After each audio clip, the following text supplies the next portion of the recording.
Amin Tuhan. Aku muliakan dan ku agungkan, Kau layak disembah. Ku nyanyi hosana,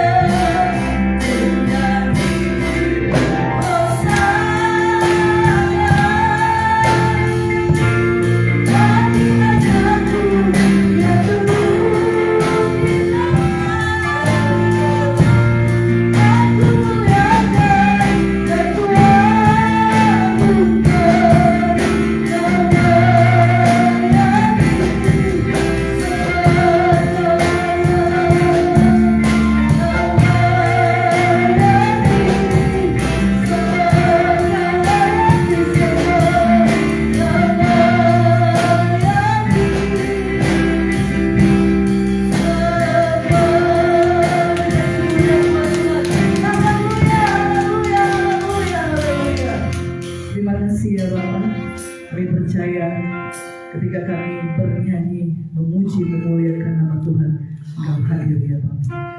Kau murahi setiap kami, Kau menjamah setiap kami. Sebentar kami akan bersorak-sorai untuk hormat kemuliaan nama Tuhan. Biarlah Tuhan terus hadir di tengah kami. Memuji nama Tuhan, kami siap memuji nama Tuhan. Haleluya, amin. Siap untuk memuji Tuhan, amin. Bapak saudara, amin. Amin. Kita akan pujian lebih dari pemenang. Haleluya.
Kita sudah berada di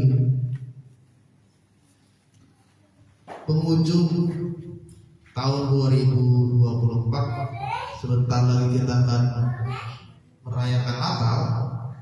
Ya, 2 minggu lagi sudah kita merayakan Natal di gereja kita, itu tanggal 3 Desember pagi. Kita meskipun kita baru perdana, kita akan merayakan secara sederhana saja gitu ya. Dan tema firman Tuhan bagi hari ini yaitu adalah bertumbuh di dalam kasih karunia Tuhan. Mari kita melihat dulu, merefleksikan dan kita merenungkan dulu saudara, di sepanjang tahun ini apa yang sudah kita lakukan kepada Tuhan, mulai dari awal bulan Januari sampai dengan di bulan 11, bulan November sampai saat ini. Apa yang sudah kita lakukan kepada Tuhan, pada Yesus? Apakah saudara kita mengalami satu pertumbuhan dalam iman, mengalami pendewasaan di dalam kerohanian kita, ataukah malah kita mengalami kemerosotan? Mungkin waktu di awal tahun ini kita setia gereja, kita rajin ibadah, ya kan? Kita rajin berdoa, kita rajin baca firman Tuhan, kita rajin satu tuh. Tapi makin kesini, kok jadi melempem? Kok menjadi kendor ya? Ya. Oleh sebab itu saudara, pagi hari ini kita mau belajar bersama supaya kita tetap bisa mengalami pertumbuhan di dalam kasih karunia yang diberikan oleh Tuhan. Mari kita buka kitab kita di dalam kitab Lukas pasal ke-13 ayat 6 sampai dengan ayatnya yang ke-9. Kita buka di dalam kitab Lukas pasal ke-13 ayat ke-6 sampai dengan ayat ke-9. Saya akan bacakan bagi kita semua. Lalu Yesus mengatakan perumpamaan ini, seorang mempunyai pohon ara yang tumbuh di kebun anggurnya, dan ia datang untuk mencari buah pada pohon itu, tetapi ia tidak menemukannya. Lalu ia berkata kepada pengurus kebun anggur itu, sudah 3 tahun aku datang mencari buah pada pohon ara ini, dan aku tidak menemukannya. Tebaklah pohon ini. Untuk apa ia hidup di tanah ini dengan percuma? Jawab orang itu, Tuhan, biarkanlah dia tumbuh tahun ini lagi. Aku akan mencakul tanah sekelilingnya dan memberi pupuk kepadanya. Mungkin tahun depan ia berbuah. Jika tidak, tebaklah ia. Ya.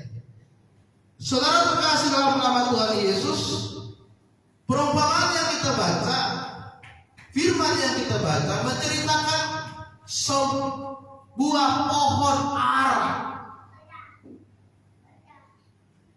Sebuah pohon ara di mana pohon ini sudah 3 tahun tidak berbuah, saudara. Kemudian datanglah pemilik pohon ini, dia merasa kesal karena pohon ini tidak berbuah, sehingga dia berencana untuk menebang pohon ini.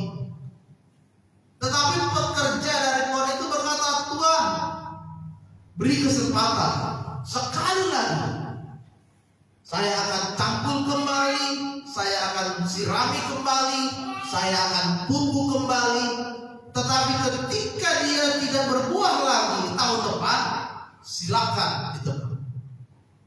Saudara terkasih dalam nama Tuhan, pohon ara itu adalah pohon yang memiliki daun yang sangat lebat. Di negara asalnya di Israel. Kalau bahasa lainnya itu adalah pohon tin gitu ya. Kalau di Indonesia itu pohon tin ya. Pohon ara ini saudara adalah pohon yang memiliki 3 jenis buah.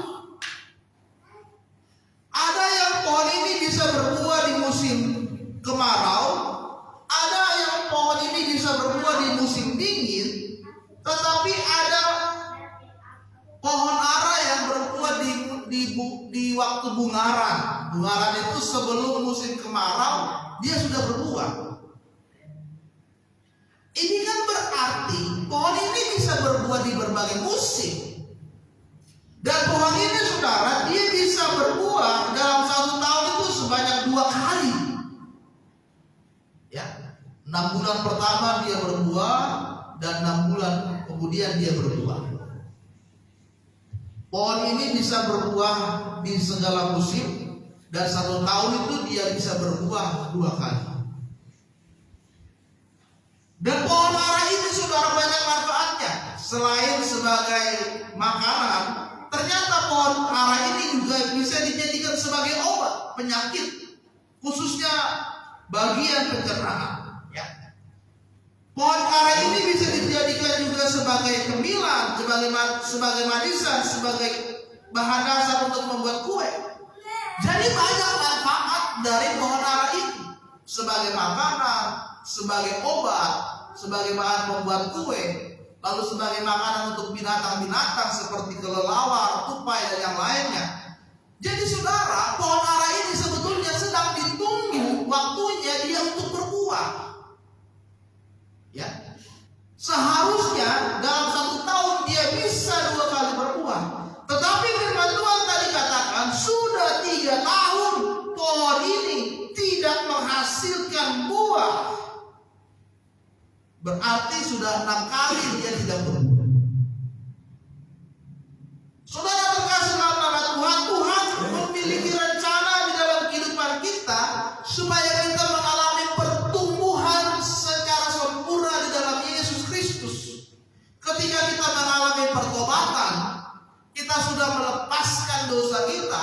Ketika kita sudah hidup baru dan hidup benar di dalam Tuhan kita Yesus Kristus, maka Tuhan rindu supaya kita mengalami pertumbuhan, mengalami peningkatan iman, mengalami peningkatan kerohanian, mengalami peningkatan pengharapan kepada Tuhan. Itu mengalami kenaikan terus, sehingga kita mengalami kesempurnaan di dalam Kristus. Dan saudara, dalam proses bertumbuh itu ada proses-prosesnya. Di dalam Ibrani 6 ayat yang pertama,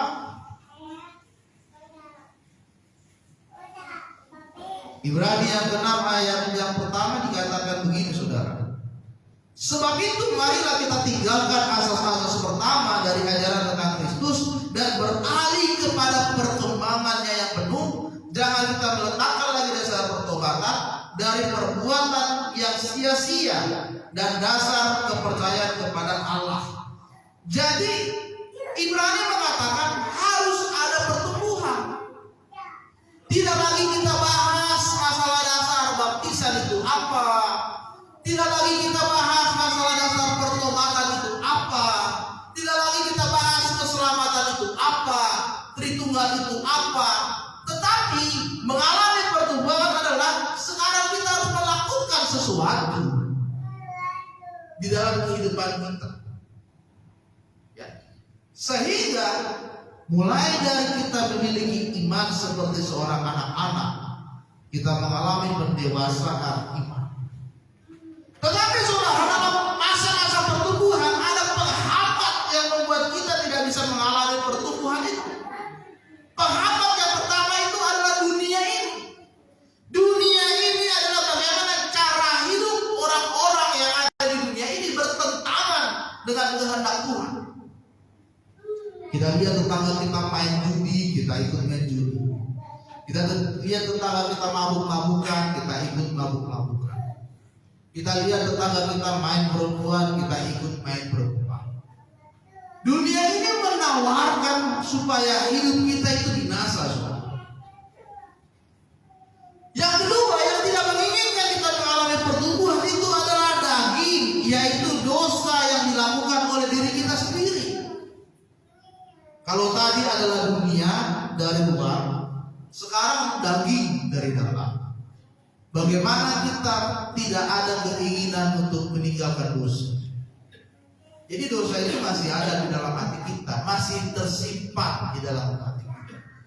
Yang ketiga, yang pasti yang tidak menginginkan kita mengalami pertumbuhan di dalam Yesus itu adalah iblis itu sendiri. Makanya firman Tuhan katakan iblis itu seperti pencuri yang datang, yang dia hanya ingin membunuh, mencuri dan membinasakan. Tidak ada perbuatan iblis yang baik di dunia ini, tidak ada. Yang diinginkan oleh iblis kita binasa. Yang diinginkan oleh iblis adalah mencuri kemuliaan Tuhan di dalam hidup kita, mencuri keselamatan Tuhan di dalam hidup kita. Dan iblis ingin membunuh kita supaya kita hidup, nyawa kita, hati kita tidak tertuju kepada Yesus lagi. Jadi saudara,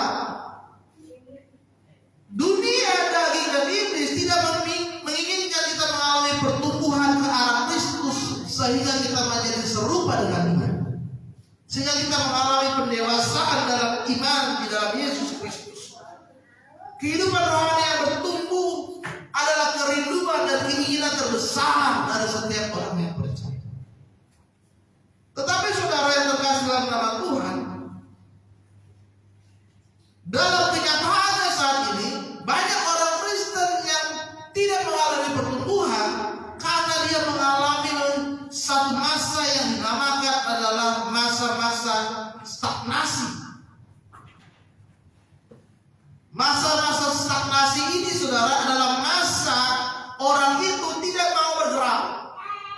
Masa stagnasi itu adalah masa orang itu sedang berada di masa kejenuhan yang paling tinggi dalam hidup dia. Masa stagnasi itu adalah masa dia tidak ada lagi spirit semangat untuk maju, spirit semangat untuk bangkit di dalam hidup dia. Itu masa stagnasi saudara. Ya, bagaimana dia melihat pelayanannya semakin hari semakin maju, tapi dia sendiri tidak bisa menikmati pelayanan itu. Itu stagnasi.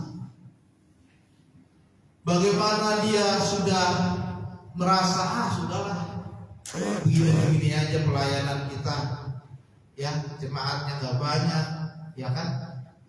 Ya udahlah, lama-lama kita tutup aja gereja kita. Itu masa-masa stagnasi. Ya sudahlah, memang begini hidup kita, ya kan? Memang berkat Tuhan itu ya gak bisa melebihi dari berkat dari orang lain. Ya sudahlah, ya kita biasa-biasa aja lah ikut Tuhan. Itu masa-masa stagnasi. Orang itu sudah tidak ada lagi kemauan untuk hidup lebih maju, tidak ada lagi kemauan untuk memiliki iman yang lebih besar. Jadi segitu-gitu aja saudara. Pertanyaan bagi kita sekarang begini, apakah saat ini kita sedang mengalami masa stagnasi? Berdoa ya berdoa, beriman ya beriman, tapi ya masih ada keraguan. Iman kita tidak sebesar iman kita yang dulu. Pengharapan kita tidak sebesar pengharapan kita yang dulu. Wah, kalau dulu mah yakin percaya Tuhan pasti tolong. Tapi sekarang, apa iya Tuhan masih bisa tolong ya? Apa iya akan diberkati Tuhan? Mulai ada keraguan ikut Tuhan. Mulai ada kebimbangan ikut Yesus. Sehingga kita mengalami masa ini, masa stagnasi di dalam kehidupan kita. Oleh sebab itu saudara, pagi hari ini kita mau belajar apakah yang membuat kita bisa mengalami pertumbuhan di dalam Yesus. Yang pertama, yang membuat kita bisa mengalami pertumbuhan adalah masalah tantangan yang kita alami sendiri di dalam hidup kita. Ternyata yang bisa membuat kita bertumbuh adalah masalah itu sendiri yang kita alami saat ini, saudara. Bagaimana kita bisa meresponi persoalan yang kita hadapi? Bagaimana kita bisa melakukan, menyelesaikan, menghadapi setiap pergumulan yang sedang kita jalani saat ini? Sehingga masalah yang kita hadapi semakin membuat kita itu dekat dengan Tuhan. Seperti yang dialami oleh Rasul Paulus yang tertulis dalam kitab 2 Timotius 3, dia mengatakan demikian. Engkau telah ikut menderita penganiayaan dan sengsara seperti yang kuderita di Antiokhia, Ikonium dan Listra. Semua penganiayaan itu kuderita, dan Tuhan telah melepaskan aku daripadanya. Memang setiap orang yang mau beribadah di dalam Yesus Kristus akan menderita aniaya. Paulus mengatakan bahwa penderitaan yang dia alami mengikut Tuhan itu bukan hanya di satu tempat. Dia mengalami di Antiokhia, di Ikonium, di Listra, di Roma, dan di daerah-daerah yang lainnya. Tetapi Paulus dengan yakin dan percaya bahwa penderitaan itu dilepaskan oleh Tuhan. Memang orang Kristen itu, saudara, ikut Tuhan itu harus menderita.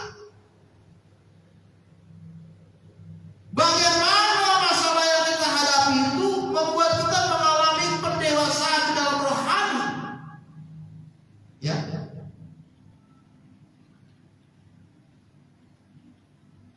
Ketika kita mengalami masalah, pergumulan, penderitaan, kita harus melihat, saudara, bahwa di dalam Tuhan itu akan ada namanya providensia. Providensia, saudara, diambil dari bahasa Latin yaitu providere. Artinya adalah pemeliharaan Tuhan.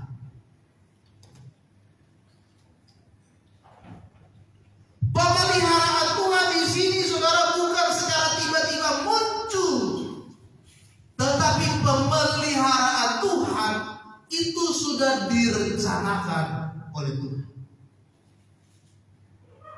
Jadi pemeliharaan yang dilakukan oleh Tuhan itu secara terus-menerus Dia pelihara itu. Sehingga kita mengalami masa providensi, masa pemeliharaan Tuhan. Kalau orang dipelihara oleh Tuhan, Tuhan itu tidak akan memberikan sesuatu yang buruk. Selalu dirawat.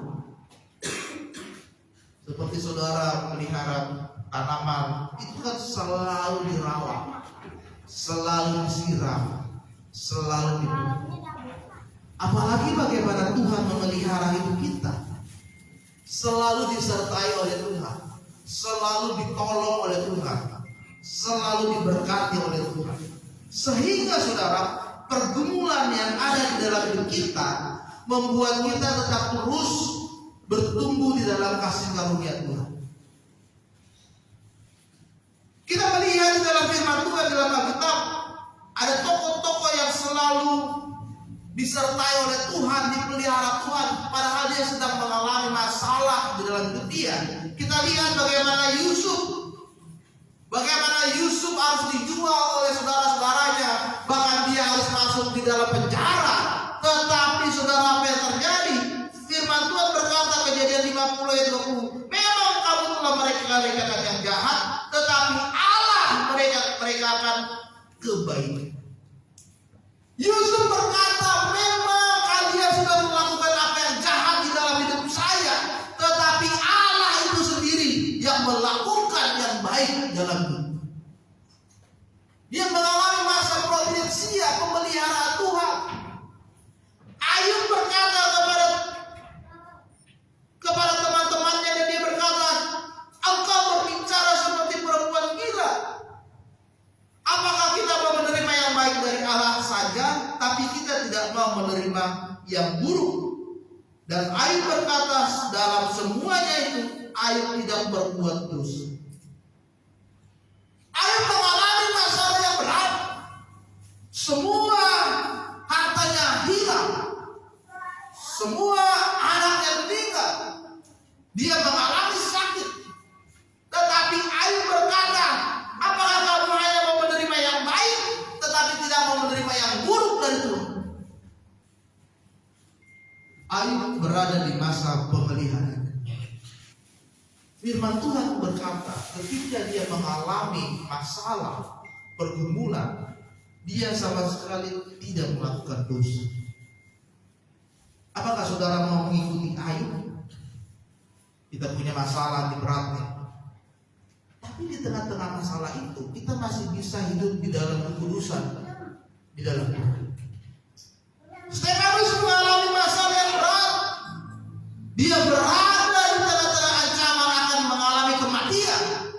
Dia siap dirajam, dilempari batu karena mengikut Yesus. Tetapi apa yang dikatakan oleh Stefanus ketika mereka akan melempari Stefanus dengan batu, dia berkata, "Ya Tuhan Yesus, terimalah rohku, janganlah tanggungkan dosa ini kepada mereka." Dia sedang berada di tengah-tengah kematian, siap dilempari batu oleh banyak orang, tapi dia masih bisa berkata, "Tuhan, jangan tanggungkan semua ini kepada mereka." Artinya, ampunilah mereka. Saudara terkasih dalam nama Tuhan Yesus, kita melihat bahwa di tengah-tengah pergumulan, tetapi disitulah waktunya saudara mengalami pertumbuhan iman di dalam Yesus Kristus. Amin. Yang kedua, saudara, apa yang membuat kita mengalami pertumbuhan, yaitu kita harus hidup di dalam komunitas yang sehat dan saling mendukung. Ibrani 10 ayat 25 berkata, "Janganlah kita menjauhkan diri dari pertemuan ibadah kita seperti dibiasakan oleh beberapa orang, tetapi saling menasehati semakin giat melakukannya menjelang hari Tuhan yang makin mendekat." Akhir-akhir ini kita harus berada di dalam komunitas yang mendukung hidup kita untuk semakin dekat dengan Tuhan. Ada komunitas yang menolong kita untuk bertumbuh, tetapi ada komunitas yang merusak hidup kita. Ya. Jadi komunitas itu berperan penting di dalam pertumbuhan dan pendewasaan iman kita di dalam Tuhan. Saudara terkasih dalam nama Tuhan, seharusnya saya hari ini berada di Jogja karena kami ada acara purna tugas pengawas SMK di daerah Jakarta Utara dari hari Jumat sampai hari Minggu. Kami sudah bayar, kami bayar itu 3,5 juta.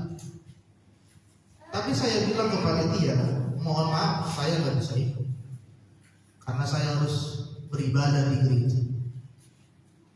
Kemudian mereka berkata, "Pak, sayang uangnya udah dikirim, kalau gitu cari penggantinya." Oke, saya bilang. Saya tanya ke guru saya, "Ada nggak yang mengganti saya?" "Pak, saya mau." Oke. Akhirnya ada yang menggantikan saya untuk berangkat itu. Ya. Seharusnya kalau saya ikut perkumpulan mereka, saya hari ini dari sini, saya di Jogja. Tapi saya melihat bahwa saya tidak mungkin meninggalkan pekerjaan Tuhan, pelayanan Tuhan, belajar setia mulai dari hal yang kecil. Maka saya putuskan saya nggak ikut. Kemudian kami juga minggu depan diminta untuk ikut upacara peringatan Hari Guru hari Minggu di Wali Kota Jakarta Utara. Saya katakan ke pengawas, "Pak, mohon maaf, kami hari Minggu harus ke gereja. Jadi mohon izin, sekolah kami tidak ada yang bisa ikut." Hari Minggu saudara suruh upacara Hari Guru di Wali Kota. Satu sekolah harus ada 5 orang gurunya untuk ikut upacara. Karena targetnya 1.000 guru ikut upacara. Saya bilang ke pengawas, "Pak, nggak bisa Pak. Kami ini orang Kristen. Guru-guru saya itu orang Kristen. Kami minggu ke gereja." Pengawas bilang, "Oh iya nggak apa-apa Pak. Tapi kalau memang bisa ya datang saja." "Oh iya. Nanti dikondisikan." Saudara, komunitas perkumpulan yang dekat dengan kita harus lihat dulu apakah ini bisa bawa kita mengalami pertumbuhan iman atau enggak. Kalau tidak mengalami pertumbuhan, ya tinggalkan saja. Kita harus berada di tengah-tengah perkumpulan yang membangun hidup kita. Kalau kita rasa perkumpulan itu mengarahkan kita untuk semakin jatuh dalam dosa, ya nggak usah takut. Nongkrong dengan teman-teman, suka merokok, suka minum minuman, suka pulang pagi, ya nggak usah. Tapi kalau kumpul dengan teman-teman yang ngajak kita ke gereja, ayo dong gereja, dijemput ke gereja, diingatkan ke gereja, kadang-kadang share firman Tuhan, itu bagus. Seperti itu, saudara. Jadi kita harus lihat bagaimana komunitas kita sehingga kita mengalami pertumbuhan di tengah-tengah perkumpulan kita itu. Bukan hanya kita, tetapi semua yang ada di perkumpulan itu juga mengalami pertumbuhan. Arisan bagus, ada perkumpulan keluarga, tapi kalau dibikin hari Minggu kena juga gereja. Ya. Yang ketiga, saudara, yang terakhir adalah supaya kita mengalami pertumbuhan iman, kita harus mengkonsumsi suplemen rohani yang baik setiap hari. Tadi pegawai kebun pohon ara itu berkata, Tuhan, aku akan mencangkul tanah ini sekali lagi, aku akan kasih pupuk sekali lagi. Tahun depan kalau pohon ara ini sudah tidak berbuah, silakan Tuhan. Banyak orang Kristen sekarang ini, saudara, tidak lagi mengkonsumsi suplemen-suplemen rohani setiap harinya. Baca Alkitabnya sudah tidak pernah, berdoanya sudah tidak pernah, ke gerejanya pun jarang-jarang. Apalagi disuruh melayani Tuhan, wah susah. Padahal itu penting di dalam hidup kita, ya, supaya kita bisa mengalami pertumbuhan di dalam iman kepada Yesus Kristus. Dari mana caranya kita tahu supaya kita bertumbuh? Ya melalui firman Tuhan itu sendiri. Ya. Bagaimana kita bisa hidup sehat? Bagaimana kita bisa memiliki tenaga yang hebat? Bagaimana kita bisa melindungi diri kita? Ya melalui firman Tuhan itu sendiri, saudara. Sehingga kita bisa mengatasi semua godaan-godaan yang dia lakukan oleh iblis di dalam hidup kita. Apa yang harus kita lakukan? Yang pertama adalah kita harus berdoa senantiasa. 1 Tesalonika 5:17, tetaplah berdoa. Karena di dalam doa itu ada kuasa. The power of the prayer, ada kuasa dari setiap doa yang kita naikkan kepada Tuhan. Meskipun menurut kita seolah-olah Tuhan menjawab doa kita, tapi di surga itu Tuhan sedang merancangkan semua jawaban di dalam doa saudara. Ada kuasa dari setiap doa yang kau panjatkan kepada Yesus. Jadi saudara, jangan pernah berhenti untuk berdoa kepada Tuhan. Kemudian hiduplah di dalam firman Tuhan, karena Yesus berkata manusia bukan hidup dari roti saja, tetapi dari firman yang keluar dari mulut Allah. Kita baca firman Tuhan, kemudian kita lakukan firman itu, sehingga firman itu menjadi hidup. Itulah yang dikatakan firman Tuhan.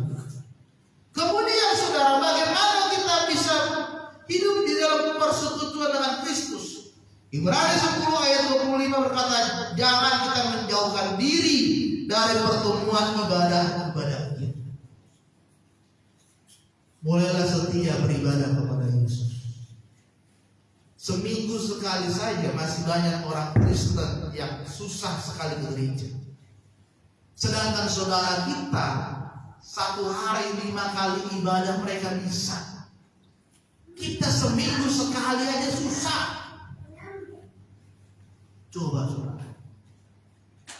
Bosan lah, capek lah, ngantuk lah. Nanti aja minggu depan lah bisa ke gerejanya. Coba, banyak alasan kalau mau ke gereja. Ya. Dan yang terakhir saudara, bagaimana kita bisa menjadi pelaku firman? Firman Tuhan berkata, jadilah pelaku firman, bukan hanya pendengar, supaya kamu tidak menipu dirimu sendiri. Kita dengar firman Tuhan, tetapi kita tidak lakukan. Kita sebagai seorang penipu. Kita tahu firman Tuhan, tapi kita tidak lakukan. Kita penipu. kita ajarkan orang tentang firman Tuhan, wah kalau soal firman dia paling jago. Setiap mulut yang keluar dari mulutnya itu selalu firman. Tapi dia sendiri gak melakukan. Dia seorang pendeta. Gak ada pertumbuhan terjadi dalam dirinya. Oleh sebab itu saudara, hari ini waktunya kita mengalami pertumbuhan di dalam iman, sehingga kita mengalami kedewasaan rohani di dalam Kristus Yesus. Amin. Dalam firman Tuhan pagi hari ini berkati kita semua. Mari kita bangkit berdiri.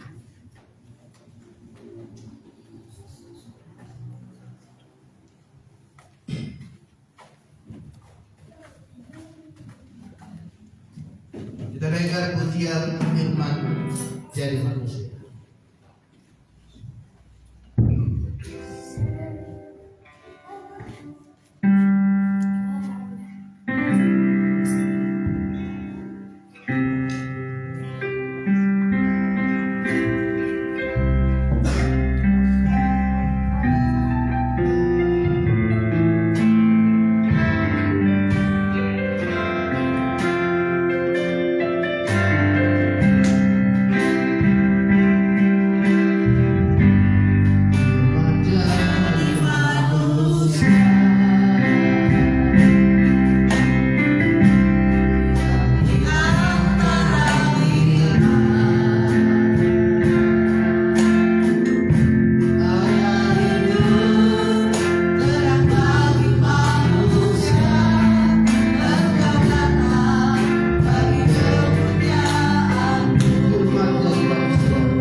yang menguatkan hidup kami supaya kami dapat mengalami pertumbuhan di dalam kesyukuran ya Tuhan. Biarlah Tuhan pada hari ini kami dapat hidup sungguh-sungguh di dalam Tuhan. Kami dapat meninggalkan segala dosa kami sehingga Bapa hari ini adalah waktunya Tuhan menjamah dan mengubahkan hidup kami Bapa. Kami semakin memiliki kerinduan di dalam Tuhan sehingga Bapa hidup kami hanya menjadi kemuliaan bagi-Mu saja. Terima kasih Tuhan, biarlah setiap firman yang kami dengar pagi hari ini dapat mengubahkan hidup kami. Firman mau menguatkan dan kami mau melakukan setiap kebenaran firman Tuhan. Terima kasih Tuhan Yesus yang baik. Kami sudah berdoa dan ucap syukur. Haleluya. Amin. Silakan teruskan.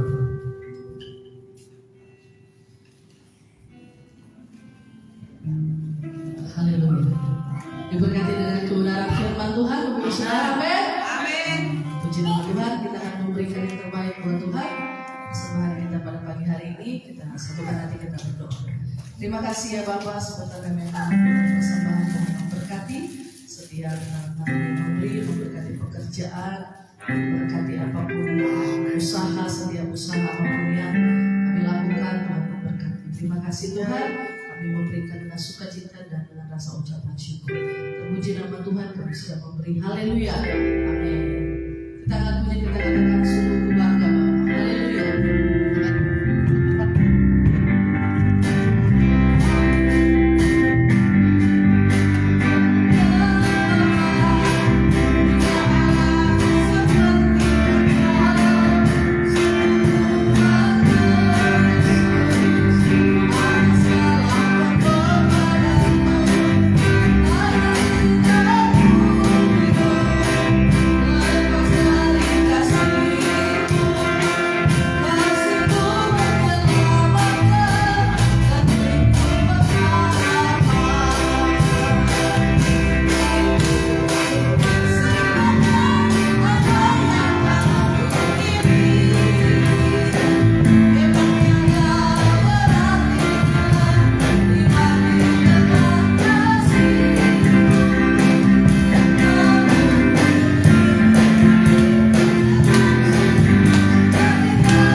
Kita akan menutup ibadah kita pada pagi hari ini. Sekali lagi saya mohon saya untuk bangkit berdiri. Kita akan pujian. Terima kasih Tuhan, haleluya. Terima kasih Yesus.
Kiranya Tuhan memberkati seluruh jemaatmu yang sudah hadir di pagi ini. Mungkin ada di antara mereka yang sedang sakit lapar, Tuhan yang menyembuhkan segala penyakit mereka. Tuhan jamah dan pulihkan di dalam nama Tuhan Yesus. Mereka yang datang dengan segala pergumulan yang mereka hadapi, Tuhan tolong mereka pertama. Tuhan berikan kekuatan dan Tuhan yang memberkati kehidupan mereka. Terima kasih Tuhan, kami akan pulang dan kami akan menerima berkat-Mu. Maka saudara terkasih dalam nama Yesus, marilah angkat kedua tanganmu tinggi-tinggi di hadapan Tuhan dan terimalah berkat Tuhan pada saat pagi hari ini. Kiranya Tuhan akan memberkati keluarga-Mu, orang tuamu, suami, istri, anak-anak, bahkan cucumu akan diberkati oleh Tuhan. Tuhan yang berkati dalam pendidikanmu, Tuhan berkati dalam pekerjaanmu, dalam segala usaha yang kau sedang lakukan. Tuhan yang membuatnya berhasil. Tuhan semakin baik kau semakin naik, bukan semakin turun. Tuhan jadikan kau kepala bukan menjadi ekor, sehingga nama Tuhan dipermuliakan di dalam hidupmu. Kau akan menjadi terang, bukan menjadi saksi, menjadi berkat dan menjadi dampak bagi banyak orang. Maka terimalah berkat Tuhan pada saat pagi hari ini. Kasih karunia dari Allah Bapa, kita kasih dari Tuhan kita Yesus Kristus, serta persekutuan dari Roh Kudus, akan selalu memberkati hidup kita mulai pagi hari ini sampai dengan Tuhan Yesus datang kembali ke dunia ini. Kiranya Engkau berkati.